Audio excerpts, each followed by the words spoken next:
ano lang meron sa saod? Kamote, wala din. Diyos ko, yung mga nagsao doon, yung nagtinda dito, sila Binos, nagtinda-tinda ron. Yung ganyan na, mga bulad, maraming bulad. Mga kamatis, sibuyas, ganun lang. Walang kamote, walang ganun. Wala tinapay, wala ganing kamote. Mamaya tingnan ko yung nag-deliver ng prutas kasi may kamote yun. Isang araw may kamote. Maganda magsaod, alam mo maganda magsaod sa bakon. Andun lahat. Sa bakon, maganda. Sa bakon, pwede kaso lang layo naman. Oo nga, yun nga naman. Pwede ka noon mag-jeep. Kasi may jeep man doon. Layo ng jeep. Isang araw ka bago makarating dahil pagpunta mo doon, ako, para ka nang naglakad. Tsaka makabili ka doon ng puto, yung putong balanghoy, meron doon. Oo nga, kaso lang layo naman. O kaya sa Sursugun, ang saod sa Sursugun, Sabado? Sabado ba? Yes, sa bayan, mayroon dito yung, alam mo yung eskwela ni Jerome dati sa high school? Yung papuntang gubat sa likod. Doon, may nagtindang kakanin. Oo. Gusto ni Jerome, yung kutsinta. Dapat umikot kayo doon. Gagawa daw siya ng, sabi niya, Lola, pag-uwi ko, alam ko na paano ang palaman ng kutsinta. Paano? Yung daw, tinuruan ako. Yung condings daw, pakuluan lang daw yun. Tapos yun na daw palaman, pakuluan lang daw yun. Oo. Trending yan ngayon, Pero ang pakulo nun, ang tagal. Maubos yung gas nyo. Pakuluan mo raw yun, sabi niya sa akin. Sabi niya, pag-uwi ko lang, punta tayong bayan, bili tayo kutsinta. Tapos gagawa ko ng ganun. Ano siya, puro recipe na iniisip niya. O pagkain. Chicken curry nga siya nagluto eh. Hindi, sa edad niya kasi, nag-explore na yan siya magluto-luto. Siguro, nag-iba na yung ano niya. Chicken curry siya nagluto. Tiniruan na siya ng papa niya. Sabi ko kasi sa kanya, pag uwi ko, ikaw na magluluto ha. Ayoko na magluluto si papa mo, ikaw na magluluto. Tapos sabi niya, ano kung ulamin natin ngayon? Sabi ko, gusto niya sinigang. Sabi ko, hindi naman ako masyado sinigang eh. Sa kanya.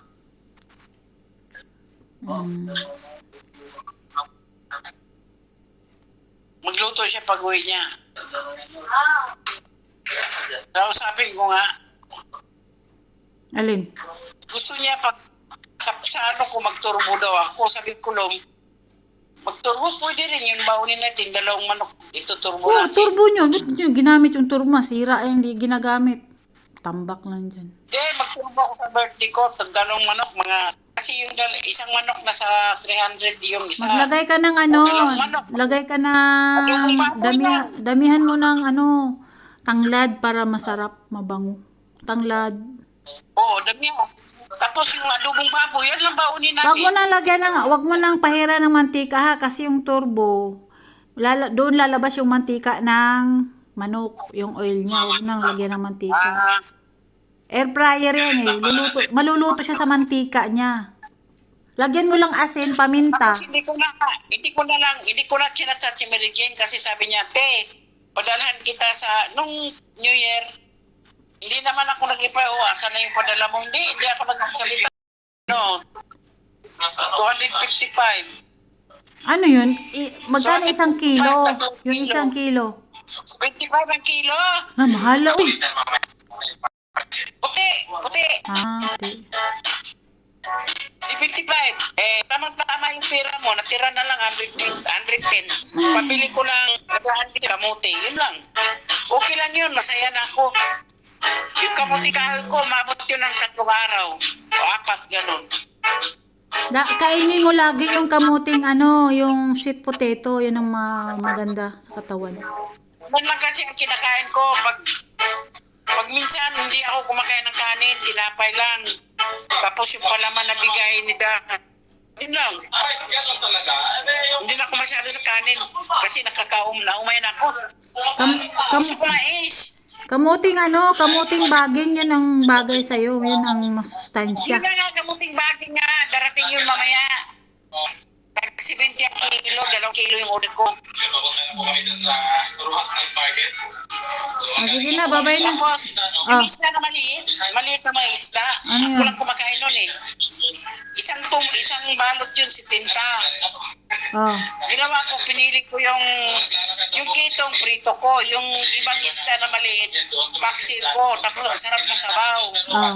Yun ang kainin ko man yung gabi, luto ako ng Masarap isda. yun. Masarap yun sa riwa. Matamis. Kanina nga, nagtugong ako. Sabi niya, makain ka pa ma kasi maraming, hindi nga ako nakatiking ng kare-kare kasi ay chicken curry dahil ayaw ko eh. May chicken curry pa eh. Mamaya, ang ulam ko kanina, alam mo kung ano? Mm. Yung tinang mga kanin, hindi ko tinatapon yon. Nirip ko. Ah, sinabawan. Pag gusto ko magtughong, araw-araw tughong ako, tapos sabaw ng paksiw, ay, ang sarap. Yung sabaw ng paksiw, tapos paksiw. Sabi ni Jerome Cap nung umuwi, Lula, hindi ka nagsabaw sa paksiw. Ay, nakulong, ito ang buhay ko, paksiw. Hindi ako mabubuhay nung pag walang paksiw. Kasarap ng ulam natin, sabi pala sa akin. Kasarap ng ulam natin, ba't paksiw pa? Eh, gusto ko eh, yun ang pagkain ko eh. Tsaka yung isda sa riwa. Sa riwa kasing isda dyan. Lalo na saging. Mamaya, ang pagkain ko, kamuting kahoy. Ibabad mo muna sa tubig yun para mawala yung toxic niya. May toxic kasi yung kamuting kahoy eh. Baka mamaya magulang na Bagong yan. bunot yun. Magulang na Bagong yan. bunot. Kahit na, ibabad mo pa rin. Ibabad mo pa rin sa tubig. Bago mo siya lutuin, ibabad mo muna. Dapat binabad mo na yun ngayon.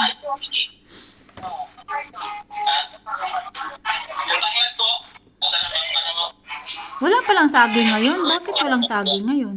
Walang saging. Walang saging ngayon. Sa Susugon sigurado mayroon. Oo, marami dun. Maganda Sa Susugon marami. maganda magsaod sa bakon kasi marami doon nagtitinda eh. Anong araw ba ang sahod doon? Friday ata? Friday? Ha? Friday ata. Friday or Saturday? Hindi ko alam. Sige.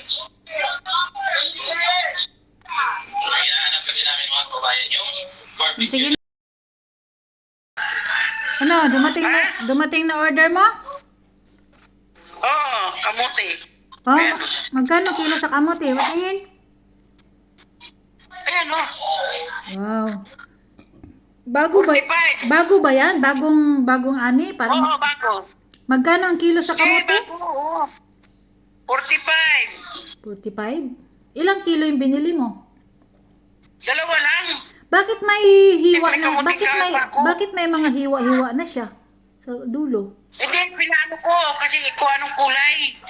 Gusto ko kulay dilaw. Ah, okay. Kulay dilaw yan, oh. Wala siyang Dilaw gani. walang violet? Ha? Walang violet? Wala. Dilaw yan. Masarap. Tapos, Kalamansi ang mahal, 2 piso. ayay, 2 piso isa. bakit kasi magtanim na ng magtanim ng kalamansi diyan sa likod, oh. Mahal ng kalamansi, 2 piso. Mayroon sa likod akong tinanim 2 puno yun. Wala, maliit pa. Maliit pa. Nandun sa likod, si Koko'y pinatanim ko. Di ba sa likod ng malapit kila Susan, 2 yun, 2 puno. Mag-order ka na lang yung drafting ba? Yung namunga na. Oh. Harvest. Nagbinigyan nga ako dito sa gilid. Hindi naman na namatay lang eh. Yung umuwi ako noon, mayroon na akong kalamansi dyan sa gilid. Wala, matanda na yon, gurang na yon. Kailangan na ba yung palitan? Hindi ano mo naman sa pag na yan, tatapon naman niya, baka bunutin naman niya yun. Hindi yan mabuhay kasi wala naman nag-alaga. Mahal pala no.